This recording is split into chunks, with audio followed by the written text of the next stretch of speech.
Okay. It's an objective mindset. It subtly reminds them that you are the person that are going to control that life choice. You are. So these are the mindsets for handling criticism. You want to be able to separate the emotion from the fact. And that's where a lot of people get lost in this concept. It's so important. So before reacting, ask yourself, is there any factual basis here, or are they just projecting their emotional feelings and just talking, right? Because the criticism reflects the critic. Everyone projects their experiences. Everyone projects their insecurities in the world. So recognize that their critique may say more about them than it does about you. And evaluate the value.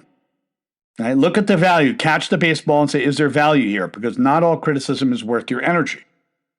If it's constructive and actionable, consider it. But consider it through experimentation. Learn to experiment. And because if you experiment, you won't take it too serious. You'll be a little more curious, a little more playful, and mess around with it and see which way it could go. If it's vague or malicious, let it go. Stay grounded in your goals. Stay grounded in your values. Stay grounded in your own direction. Remember your path. Remember your purpose. Because criticism that doesn't align with your goals isn't your responsibility to carry. Because you know why? People have the 5-second snapshot. The criticism in the age of social media that just takes about 5 seconds to throw their judgment. Criticism often comes as a quick, reactive, emotional judgment.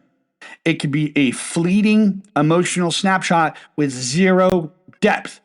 And these 5-second snapshots are driven by emotion rather than evidence. So you know what? They could lack context or any type of understanding. And some people may not carry the same standards as you. They may have perfectionistic standards that are unhealthy. And they're throwing them down at you and be like, you know what? I don't, come on. You can start to see it. You can start to smell it, practically. It's often about projecting their personal frustrations at you. We have to recognize these critiques as baseless because it prevents them from derailing your mindset. And you could always give them the Simon Cowell response. I always talk about Simon Cowell on this show. It's like, well, thank you for your completely unnecessary and incredibly unhelpful comment.